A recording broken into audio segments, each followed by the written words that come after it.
Hello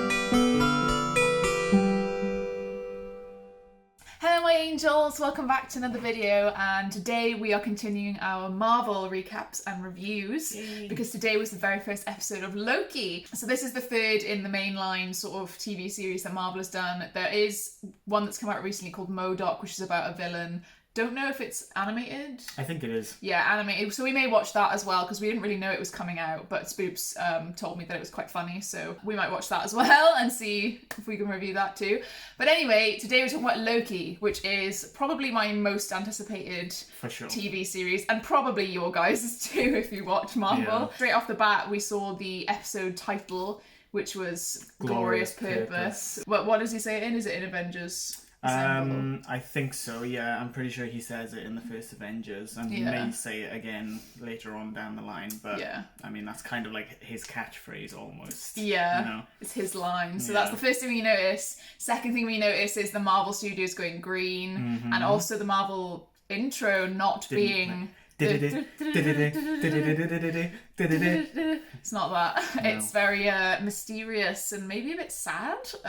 Very somber tone. Yeah, very somber tone. Straight off the bat, the episode, we get in and we re-watch kind of the clip from Avengers Endgame where Loki is currently in 2012 and then picks up the Tesseract. So I thought maybe that there would be a bit more of Loki kind of fucking around before the Time Variance Authority turn up, but they turn up pretty much straight away. He lands in Mongolia, TVA show up, and they're like, bang.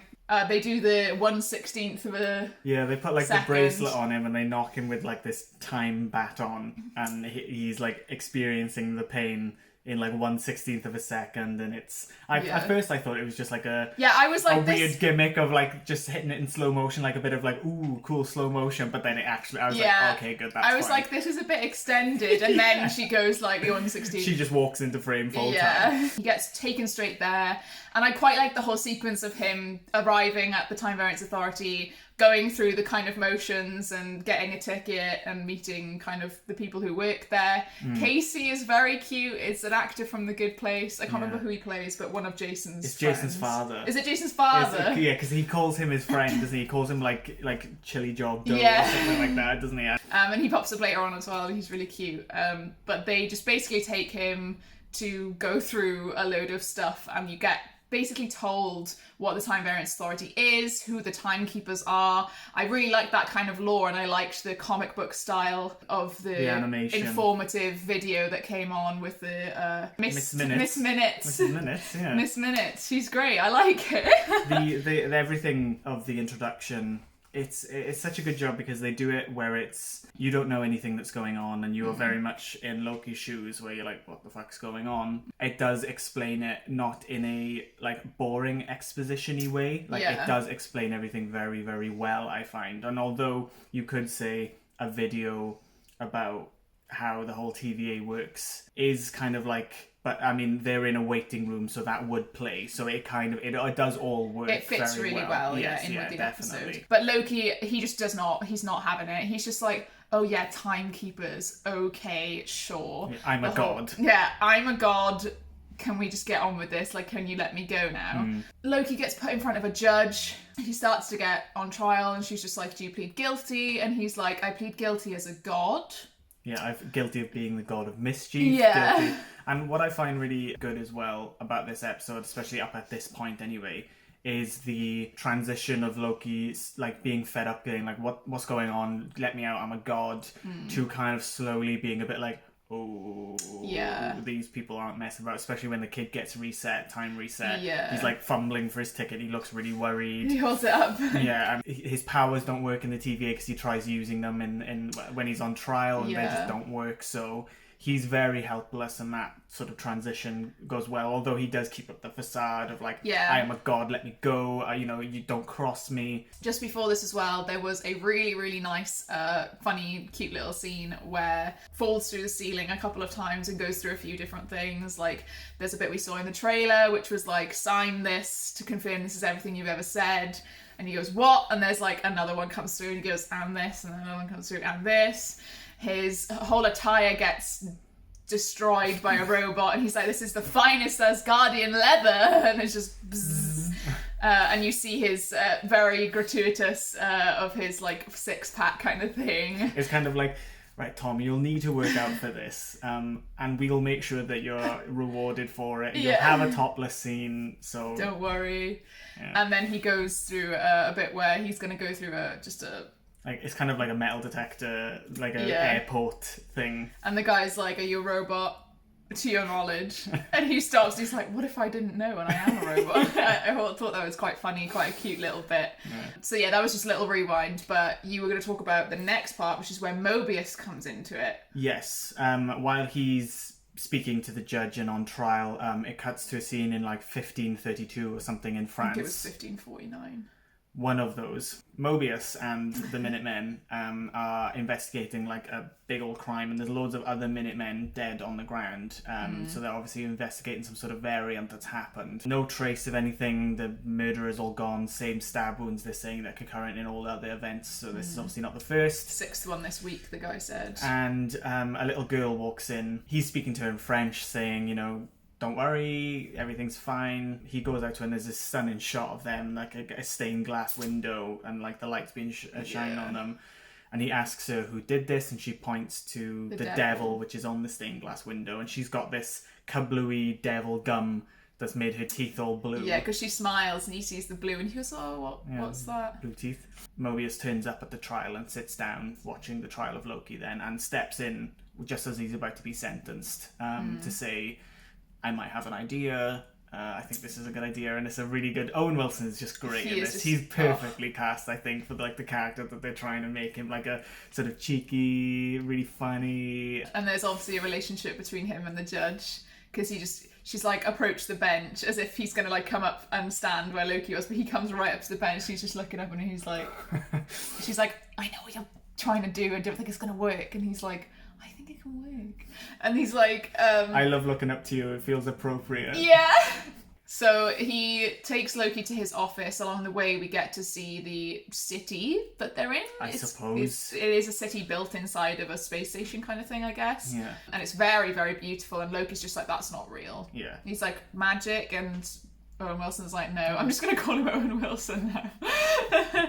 He's just like, no. He doesn't say what it is, but it's just science. And because he says also on the lift down, like, time passes differently in the TVA, so it like, it's one of those things where it doesn't quite make sense, but they kind of say, well, it doesn't quite make sense, don't worry about it. Yeah. So you're like, okay, it's kind of explained away, but you're like, sure. And along the way, Loki's still quite in denial about who they are, what they do. He's just like, oh, still really timekeepers. Like, he's very much still on that vein. So Mobius takes Loki to his office, and basically they go through some kind of weird therapy. It's like reverse therapy. Yeah, like he starts asking him questions. He starts showing him bits of basically Avengers Assemble and saying, like, do you like to hurt people? And Loki's still got his persona up. He's still got the, like, I am a god, I don't have to answer these questions kind of thing, until Mobius shows him his mother passing away, which was Loki's fault, because he says, you thought you were sending them to Thor, but you sent them, and then watched his mother die, which I teared up at.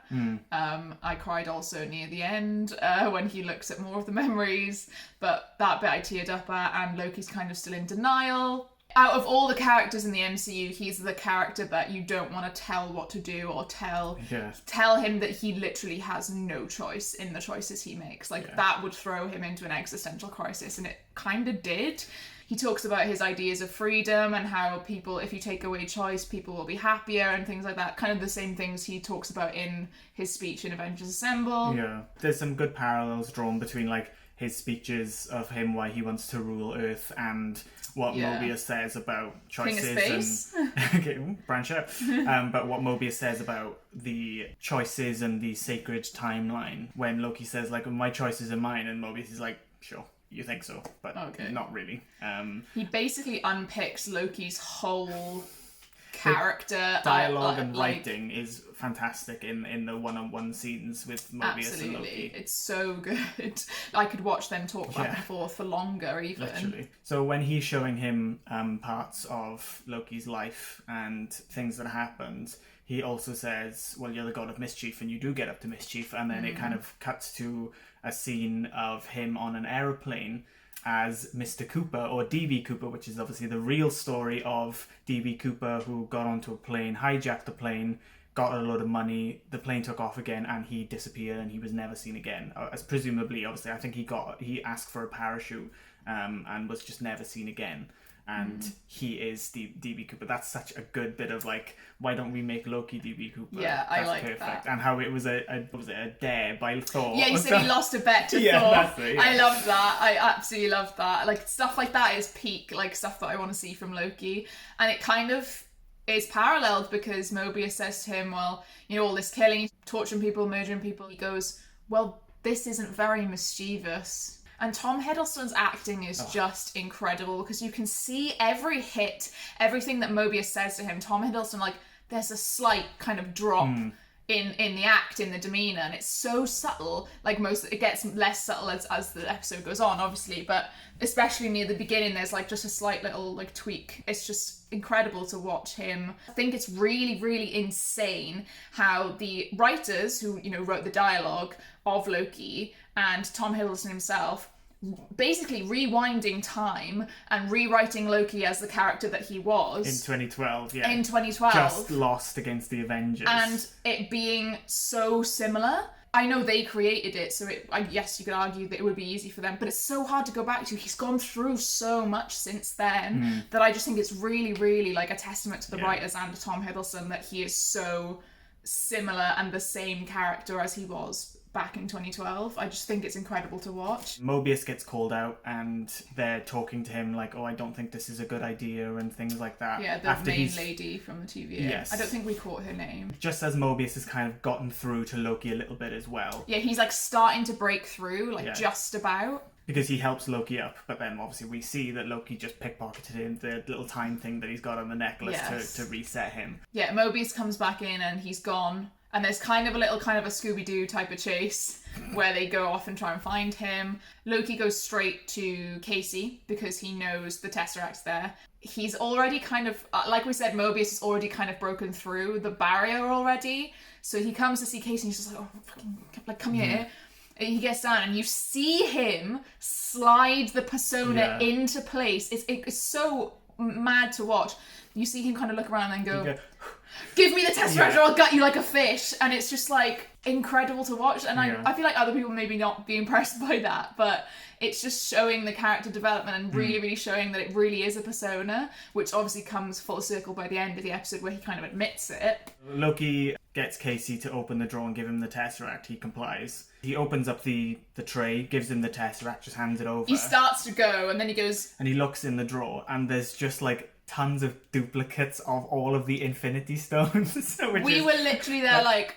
I thought they were just like rubies and sapphires and just gemstones, and I thought Loki was getting a bit drawn by like wealth and power and stuff like that. But he like picked up the time stone, and like Casey was like, "Oh yeah, there's loads. We have loads here. They use them as paperweights and stuff sometimes." And that's a very good Phase 4 sort of tie over to like Phase 3 and the Infinity Saga. Infinity Stones are the most powerful things going, and then in the TVA, oh yeah, we got loads of these little things. Yeah, they don't work here, but we got loads of them, and that's such a big like. The TVA is serious. It's way more powerful and sort of important than anything we've seen, and all of it does seem to be leading up to Multiverse of Madness, which I cannot wait for. I feel like it's going to be like this. WandaVision, The Eternals, Spider-Man, it's all going to be leading up to Multiverse of Madness, and that's going to be a fucking bonkers movie. And I cannot wait for it. It's like next April or something, I think it's next March. Close. Because just as WandaVision, or it may be April, and WandaVision finished, everyone was like, now we've got to wait a year. But anyway, to get back on track. Loki is just, you see the realization come through his head and through his face, where he's like, oh fuck, this is power. So he kind of walks up and he's a bit like dazed and he's just like looking at the big screen. He's just like, this is the most powerful place or something. He said this is the most powerful thing in the universe or whatever. Which obviously it's not, because there's so many higher up things like but that we've haven't seen, been I suppose. Yeah, but that Loki's seen for sure. Yeah, tying into what you said about how like it's kind of moving on from the Infinity Stone saga, like I like that, because the Infinity Stone saga, and with most, you know, like books, stories in general, you have to one up what you've done before. You have to up the stakes, and I'm really glad that that's kind of like, oh, Infinity Stones are the be all and end all, the most powerful thing ever, and then to just be like, oh yeah, they don't, yeah, they're paperweights. It's just such a powerful statement to make, and like makes you excited for whatever's going to come next, and what is going to be more powerful next that's going to fuck up the world, I guess. So Loki goes back to Mobius's office. He's on his own there, and the guard lady tries to stop him, and he puts the belt on her and just, again, was being very mischievous in that scene as well. Just like, he was like rewinding it, putting it back, making it, and she's like, stop it! Stop it! It's really quite funny. I really like the humour in this, and it harks back to proper Loki mischief that you know and love.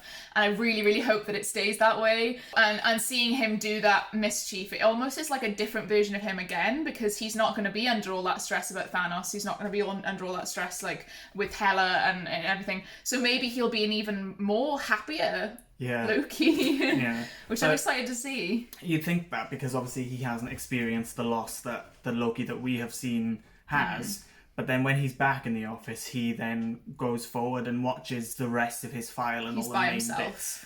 He rewatches his mother's death. He goes forward and watches the scenes of him in Ragnarok, where Thor and him are talking. Funny how they completely, basically, apart from his mother's death, skip the Dark World. Yeah. But they talk in Ragnarok, where Thor's like, you know, I thought the world of you. I thought we were going to be fighting side by side for the rest of our lives. Cuts to them on the bridge where they are fighting side by side. Also, I really thought Dad passing away. Yeah, Odin passing away. I really thought they were going to show the part where he's like, your savior is here. You know, when he comes with a massive ship. Oh yeah. And gets all the. I thought they were going to. I would have liked to have seen that, because it shows himself that he was a good guy. Yeah, that's what he wanted to do. Your savior is here, you know. I cried during him watching that, because he was crying. Yeah, his acting was fucking fantastic. I couldn't stop crying. I was literally just there sniffling. Tom Hiddleston's crying. I'm crying. I don't know what's going on. I don't know what's going to happen next. I'm just there like, oh, it's so sad. And it just really, really reminded me, and something we kind of missed.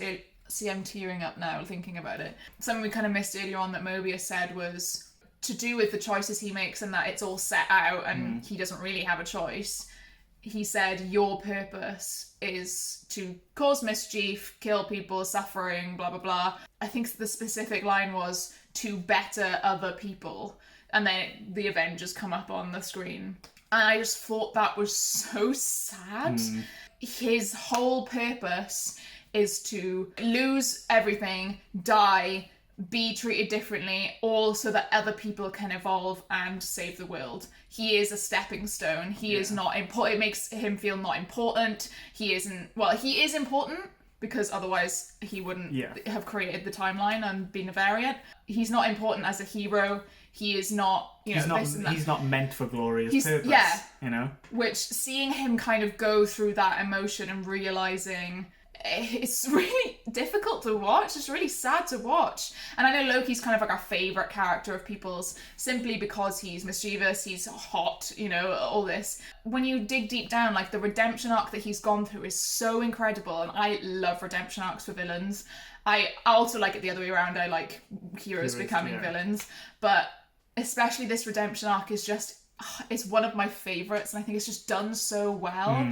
And to kind of be treated to seeing him go through it again, but in a different way, is very good. Like, I'm enjoying watching him go through it again, but it also is really sad. Giving him a redemption arc and doing it so well, and then resetting him and going, we can do it again. Yeah. We're going to do it again. And that is what I think, or why Marvel has become so successful, and the way they treat this. Like, Loki is a god. He's a god, and he's in this scene watching his entire life play out, and he's breaking down. and he's a god. That's how they do these characters so well. They have these geniuses, they have gods, they have super soldiers, and they really hit the humanity in them, like with Cap and Bucky showing up. Like, Cap is a fucking super soldier, and his best childhood friend from the war shows up, and he's just gone. He's just out of the picture. Same in Endgame, when he mentions him, it just throws 2012, Steve off, completely throws him off. So that's why, just that scene in particular was just so good, him watching everything. He watched himself die. He watched himself die. By Thanos' hand. Yeah, which has got to be quite damaging to anyone, regardless if you're a god or not, watching yourself in the sacred timeline die. Yeah, so that has to happen. It's not ever not going to happen. No. So when Mobius comes back and Loki's like, laughing. there is no way for me to come back, is there? And Mobius is like, no, like that. It's all meant to happen. Why it's happening is meant to happen. That's when Loki finally kind of says, I don't like hurting people. I don't like, killing or mischief. He says that's the illusion. That's the great trick. He's weak and trying to fear to create power. But seeing him go from sad about like his mother's death, then sad about his father's death, seeing himself become friends with Thor again and become brothers again, you see the joy on his face, because that's like all he wanted was to be accepted. Yeah. And he kind of goes a bit crazy, like you see him start laughing whilst he's crying, and he's just like, that's it, like that is my purpose. He says it again. He says like, that's burdened with glorious purpose. Yeah. And that is his purpose.